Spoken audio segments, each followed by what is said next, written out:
जो जालंधर की हमारी नॉर्थ की सीट है, जिसके लिए यहाँ जो आयोजित किया गया है,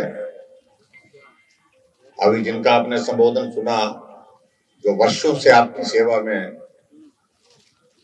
बहुत लगन के साथ करते हुए, सरकारी दायित्व का निर्वहन करते हुए यहाँ तक पहुंचे हैं, और जिनको आपका आशीर्वाद भी एक बार नहीं अनेक बार मिला है। ऐसे हमारे बहुत ही जुझारू ईमानदार भारतीय जनता पार्टी के प्रत्याशी भाई कृष्णदेव भंडारी जी हमारे बीच में बहुत दूर से छत्तीसगढ़ से हमारी मदद करने के लिए यहाँ पंजाब में आपके बीच में यहाँ सहयोग देने के लिए आए। वहां के सांसद आदरणीय श्री विजय बघेल जी, और हिमाचल तो हम तो आपके पड़ोसी हैं, हमारी तो जिम्मेवारी भी बढ़ती है, और पड़ोसी होने के नाते यहाँ पर हमारे पार्टी के वरिष्ठ नेता पूर्व में मंत्री रहे अरविंद सिंह रवि जी भी हमारे बीच में यहाँ पर हैं। भारतीय जनता पार्टी के हमारे जिला के सम्मानीय अध्यक्ष श्री सुशील शर्मा जी, पार्टी के हमारे साथी कृष्णलाल जी, सरदार कमलजीत जी, डॉक्टर प्रदीप राय जी, हितेशी जी जो मंडल के अध्यक्ष हैं, कुलवंत जी, मंदरपाल जी, बालकृष्ण बाली जी, नवल किशोर जी, और यहाँ हिमाचल से आपके सहयोग के लिए भी हमारे कुछ साथी हैं, सुमित जी, अमित जी, अरविंद जी, नीना भंडारी, सुमन सहगल, मनु शर्मा जी, सरदार प्रताप सिंह जी, और सबका नाम मुझे लगता है कि बहुत लंबा हो जाएगा। पार्टी के सभी पदाधिकारी, उपस्थित सभी भाइयों बहनों और पत्रकार मित्रों,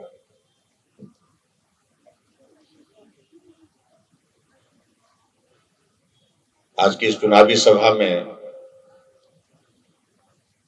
हम हिमाचल प्रदेश जो पंजाब का छोटा भाई है, बड़े भाई की मदद करने के लिए यहां पर आए हैं। कभी हम एक थे, एक प्रदेश हुआ करता था, आज भले ही प्रदेश दो हैं, लेकिन रिश्ता एक है। आज भी मजबूत वो रिश्ता जो जैसा तब था वैसा ही आज भी है। इस बात को हम एक बार नहीं अनेक बातों से देखते हैं। और जहां पड़ोसी की अगर मैं बात कहूं, जब भी कोई खुशी का अवसर होता है, गम का अवसर होता है, सबसे पहले पड़ोसी ही साथ होता है। और हिमाचल प्रदेश आपका पड़ोस पे है, और स्वाभाविक रूप से इस वक्त आप परीक्षा के दौर में से गुजर रहे हैं, तो स्वाभाविक रूप से हमारा आपके बीच में ऐसी घड़ी में आना, मदद करने की मंशा से आना, यह हमारी जिम्मेवारी भी है। और उस जिम्मेवारी को निभाने के लिए भी हमारे साथी हिमाचल से भी आए हैं, और बहुत सारे लोग यहाँ हिमाचल प्रदेश के यहाँ पर काम करते हैं।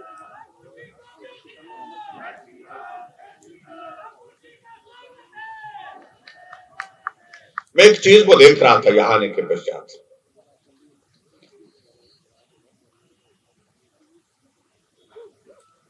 जो कांग्रेस पूरे देश भर में खत्म हो गई, वो पंजाब में क्यों बची है? थोड़ी बहुत बची है। ये सुनकर के बड़ा अजीब सा लगता है, लेकिन किसी भाई साहब ने कहा कि अब नहीं बची है। अब उसकी जो है वो जो गीत बजता है ना,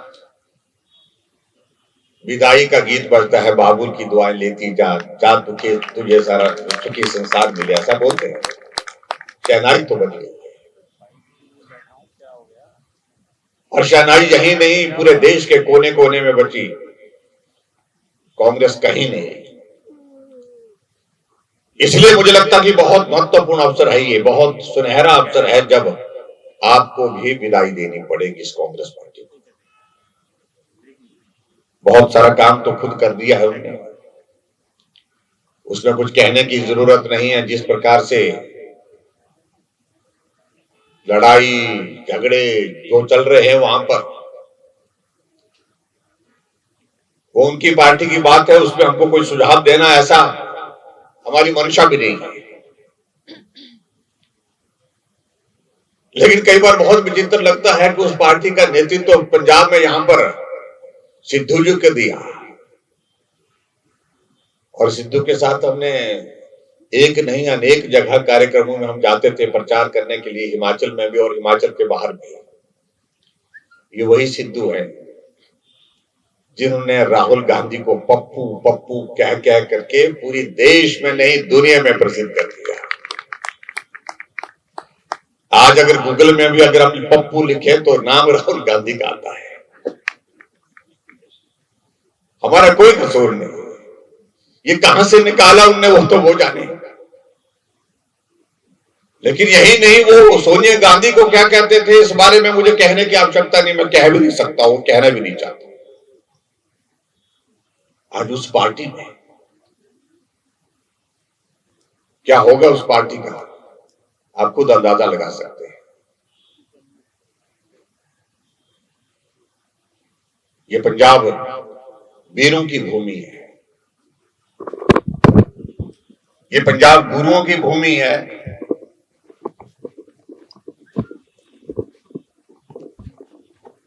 ये पंजाब बलिदान देने वाले लोगों की भूमि है। अगर पूरे देश के लिए अगर बलिदान की मिसाल दे करके कोई प्रदेश मार्गदर्शन करता है तो उसमें पंजाब पूरे देश भर में पहले स्थान पर है। आज हालत क्या हो गई इस पंजाब की, जो पंजाब पूरे देश के लिए अन्न देता है,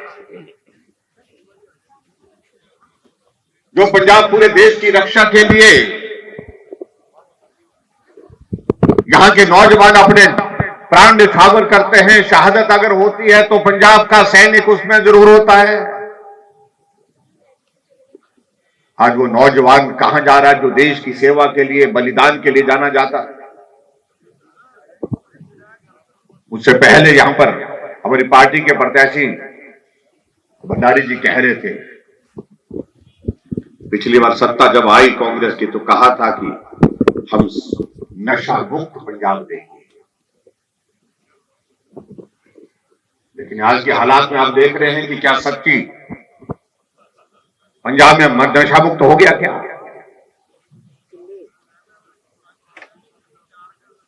कई बार हम चिंतित होते हैं। चिंता इसलिए होती है कि बहुत सारे नौजवान इस काम में लगे हुए जो पकड़े जाते हैं, उसमें हिमाचल में भी पकड़े जाते हैं। अगर नौजवान को और आने वाली पीढ़ी को इस दौर से बाहर निकालना है और देश की सेवा में लगाना है तो भाई और बहनों, मैं समझता हूं रास्ता एक है। उस रास्ता है नरेंद्र भाई मोदी जी के हाथों को मजबूत करना है। पंजाब अपने आप मजबूत होकर के खड़ा होगा।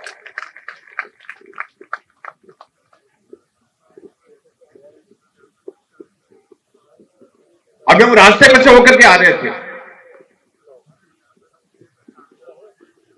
एक सड़क थी, बिल्कुल कच्ची सड़क थी, जहां पिछले कार्यक्रम में हम गए थे।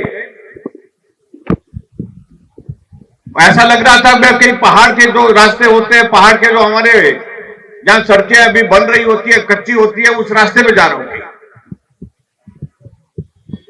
तो मुझे जिला के अध्यक्ष जी कह रहे थे कि नरेंद्र भाई मोदी जी ने इस शहर के लिए, यहां पर स्मार्ट सिटी के लिए हजारों करोड़ रुपए दिए हैं। पंजाब में स्मार्ट सिटी के लिए 2000 करोड़ रुपए दिए गए, लेकिन उसके बावजूद भी शहर की सड़कें अभी तक नहीं। आखिर कौन है इसके लिए दोषी?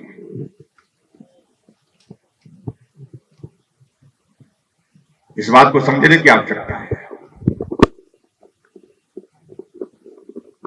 जब देश के प्रधानमंत्री किसी प्रदेश में जाकर के वहां के विकास के लिए सहयोग देने के लिए जाते हैं, वो सारा प्रदेश जो है प्रधानमंत्री के आगमन का इंतजार करता है, उनके अभिनंदन का इंतजार करता है और अपने पल के बिछा करके उनका जो है वो इंतजार करके जो है उनका स्वागत करता है। और वहां की सरकार का ये नैतिक दायित्व बनता है, संवैधानिक दायित्व बनता है।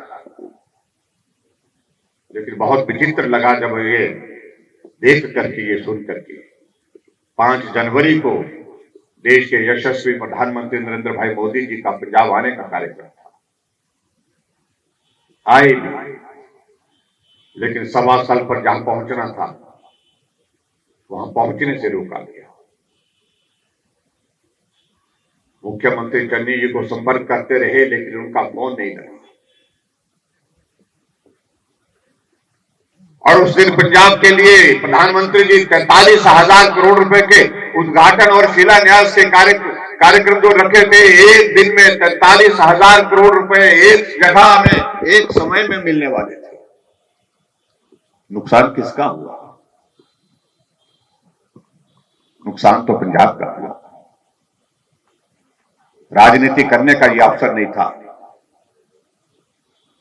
और राजनीति करने के साथ साथ इस प्रकार के व्यवहार करना, जिस प्रकार से पंजाब अपनी जो है वो अपनी खुले दिल से अभिनंदन करने, स्वागत करने के लिए अतिथियों का, जिसके लिए जाना जाता है पंजाब, माना जाता है पंजाब, उस पर कलंक लगा करके छोड़ी।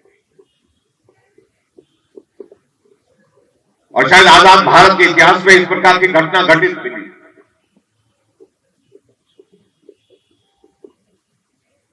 और नैतिकता अगर थोड़ी होती, मैं समझता हूं उसी दिन मुख्यमंत्री यहां के चन्नी साहब को त्याग पत्र दे देना चाहिए, ताकि उनको कह देना चाहिए कि मेरे बस की नहीं है।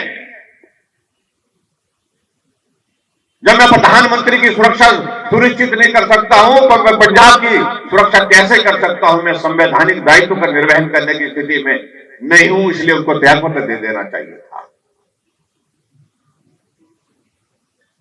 बहुत विचित्र परिस्थिति हमारे सामने उस दिन हमने देखी।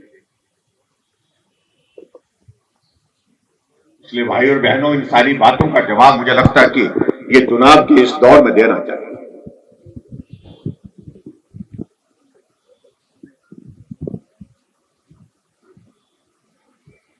और पंजाब को अगर आज की तारीख में जरूरत है तो डबल इंजन की सरकार की जरूरत है।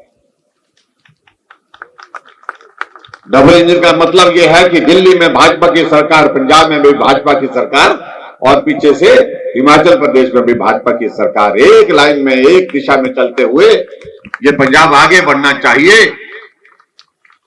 और उसके लिए आप सबके लिए हम आप सबसे सहयोग मांगने के लिए आए हैं। ये बहुत आवश्यक है। अगर आज हम यहां पर बैठे हैं, इस सभा का आयोजन, यहां पर चुनावी सभा का आयोजन यहां पर हो रहा है, अगर ये वैक्सीन नहीं लगी होती तो शायद मैं कल में हम स्थिति में नहीं हो पाते। आज हम यहां पर आराम से बैठे हैं क्योंकि ये सोच करके कि वैक्सीन लगी है, मोदी जी ने हमारी स्वास्थ्य की चिंता की, हमारी जिंदगी की चिंता की है, और हम सुरक्षित है, और सुरक्षित होकर के हम यहां पर बैठे। इतना बड़ा संकट कोविड का पूरे देश के सामने, और उस संकट के क्षण में भी कांग्रेस के लोग राजनीति करते रहे। वैक्सीन नहीं लगाएंगे, ये भाजपा की वैक्सीन है, ये मोदी वैक्सीन है, ये नहीं लगाएंगे, साइड इफेक्ट हो जाएंगे, आने वाली जनरेशन बर्बाद हो जाएगी, ये कहते रहे। और बाद में मास्क पहन करके वही कांग्रेसी वैक्सीन सेंटर में जाकर के वैक्सीन लगाने गए और नर्स से पूछ रहे हैं कि अगली वैक्सीन कब लगेगी।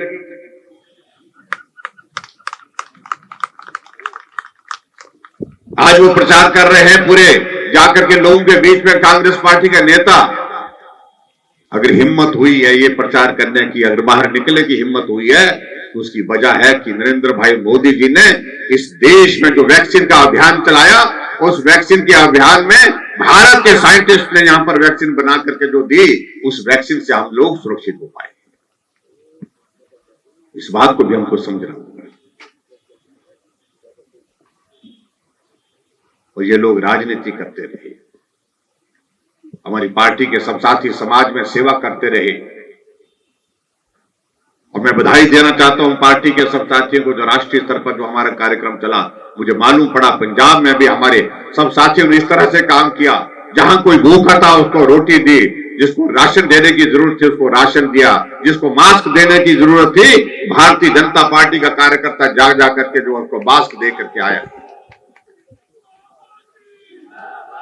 और यहां तक के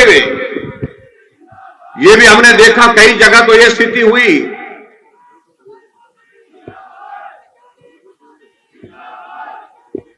जब किसी कोविड के मरीज की मृत्यु हो गई, परिवार के लोगों ने मना कर दिया उस व्यक्ति का संस्कार करने के लिए। और अंतिम संस्कार में भी मैं इस बात को कह सकता हूं, एक नहीं अनेक जगह भारतीय जनता पार्टी के कार्यकर्ताओं ने पीपी किट पहन करके अंतिम संस्कार भी किया। राजनीति एक जगह है, लेकिन राजनीति के साथ समाज को जो जरूरत है उस जरूरत को पूरा करना है। ये समाज के जीवन में समाज के लिए सेवा का एक अवसर इस प्रकार से जो जब आता है, ऐसा दौर आता है, उस दौर में खड़े होना चाहिए। ये भी अंतर है जिसको समझने और समझाने की जरूरत है। हमारे लिए गर्व की बात है, हमारे प्रधानमंत्री नरेंद्र मोदी जी आज पूरे देश के प्रधानमंत्री तो है ही, लेकिन देश के प्रधानमंत्री के साथ साथ में हमारी छाती चौड़ी होती है, हमारा सिर ऊंचा होता है जब अंतर्राष्ट्रीय स्तर पर सर्वेक्षण होते हैं कि कौन दुनिया का सबसे बड़ा लोकप्रिय नेता है, सबसे मजबूत नेता है, तो उसमें नरेंद्र भाई मोदी जी पहले नंबर पर आते हैं। ये हमारे लिए गर्व की बात है।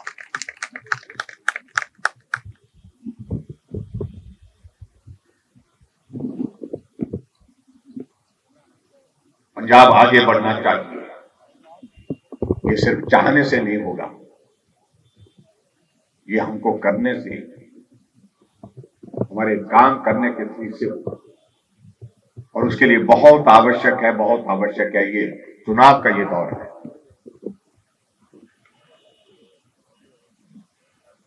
मैं पिछले कल से पंजाब में हूं, मैं 7 विधानसभा क्षेत्र, इस विधानसभा क्षेत्र को साथ मिलाकर के मैं कह सकता हूं 7 विधानसभा क्षेत्र में हम जाकर के आए। बहुत बड़ा अंतर है, बहुत परिवर्तन है। हर जगह हमने इस बात को देखा, हर कार्यक्रम में हमने देखा, जोश और जुनून के साथ लोग खड़े हैं कि पंजाब की आवश्यकता आज भाजपा गठबंधन की है, भाजपा की सरकार की है और केंद्र की सरकार के साथ चलने की हमारी मंशा है। उस भावना को कोई दफन नहीं कर सकता, कोई रोक नहीं सकता है। पंजाब चल पड़ा उस रास्ते पर और भारतीय जनता पार्टी गठबंधन की सरकार बना करके देगा। ये मैं पिछले कल से देख रहा हूं, जहां जहां भी हम गए।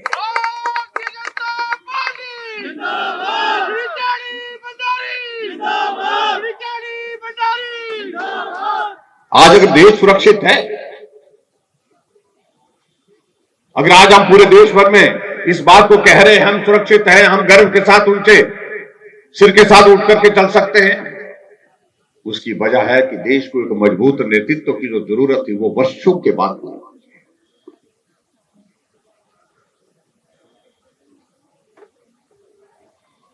आज हम अगर बात कहें धारा 370 को समाप्त करने की बात कहें, धारा 370 के बाद राम जन्मभूमि की बात कहें, ये सहज नहीं, अपने आप नहीं हुए। इन सारी चीजों के लिए एक नेतृत्व को वर्षों तक इंतजार करना पड़ा, सदियों तक इंतजार करना पड़ा।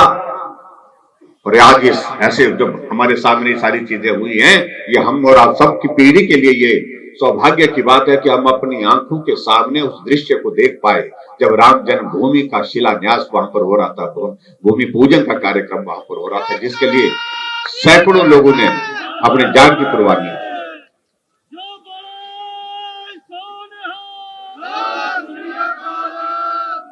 मैं आपके बीच में बहुत लंबी बात नहीं कहना चाहता।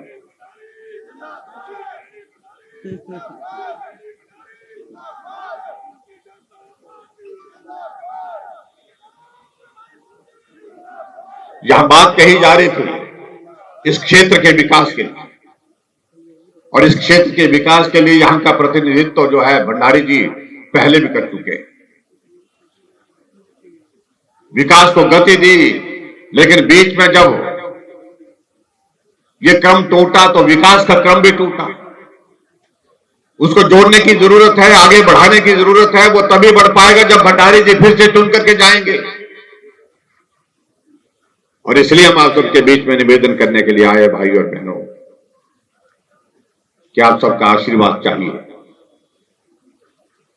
और दिन बहुत कम बचे हैं, काम बहुत ज्यादा है, बहुत मेहनत करनी है। आप सब लोग अपने अपने मतदान केंद्र में जहां जहां से जिस रूप में मदद कर सकते हैं, भारतीय जनता पार्टी के हमारे लोकप्रिय प्रत्याशी भंडारी जी को यहां से विजयी बनाने के लिए उस काम में जुट जाए, ये मेरा आप सबसे निवेदन है।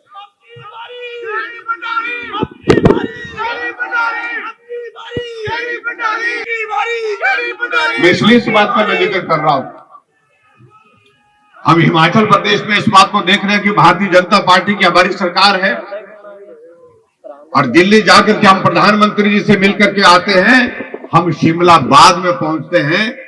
हिमाचल का जो हिस्सा मांगा होता है, पैसा मांगा होता है, विकास के लिए मदद मांगी होती है, वो पहले पहुंच जाती है। क्या ये पंजाब में नहीं होना चाहिए?